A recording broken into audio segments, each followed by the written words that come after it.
पूरे वैकुंठ में एक दिन अचानक हलचल मच गई, क्योंकि भगवान नारायण मुस्कुराए और बोले, आज मैं देखूंगा लोग मुझसे प्रेम करते हैं या मेरे वैभव से। देवी लक्ष्मी चौंक गई। उन्होंने पूछा, प्रभु, आप स्वयं अपनी परीक्षा क्यों लेना चाहते हैं? नारायण शांत स्वर में बोले, क्योंकि अब लोग मुझे नहीं, मेरे मंदिरों, मेरे आभूषणों और मेरे चमत्कारों को पूछते हैं। इतना कहकर अगले ही क्षण वैकुंठ का सिंहासन खाली हो गया।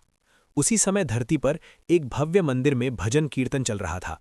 सोने चांदी से सजा गर्भगृह, लंबी कतारें और दान की थालियां सिक्कों से भरी हुई थीं।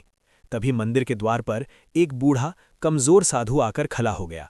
फटे कपड़े, चेहरे पर धूल, हाथ में टूटी कमंडल और आंखों में अजीब सी चमक।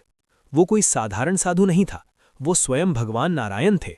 उन्होंने धीरे से कहा, बेटा, थोड़ा पानी मिल जाएगा? पुजारी तुरंत गुस्से से चिल्लाया, दूर हटो, मंदिर अपवित्र कर दोगे। लोग हंसने लगे, कामचोर कहीं का भगवान का नाम लेकर भीख मांगता है। किसी ने पानी नहीं दिया, किसी ने आसन नहीं दिया, किसी ने सम्मान नहीं दिया, और नारायण बस मुस्कुराते रहे। मंदिर से थोड़ी दूर एक टूटी सी झोपड़ी में एक गरीब विधवा रहती थी।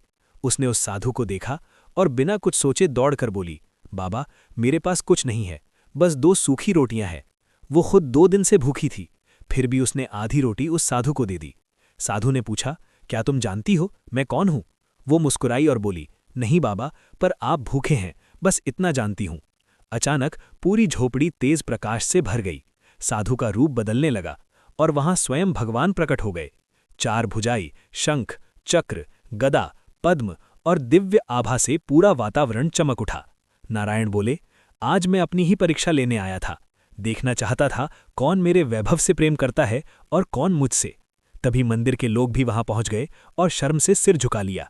तब नारायण बोले, तुम पत्थर की मूर्ति में मुझे खोजते रहे और इसने भूखे साधु में मुझे पहचान लिया।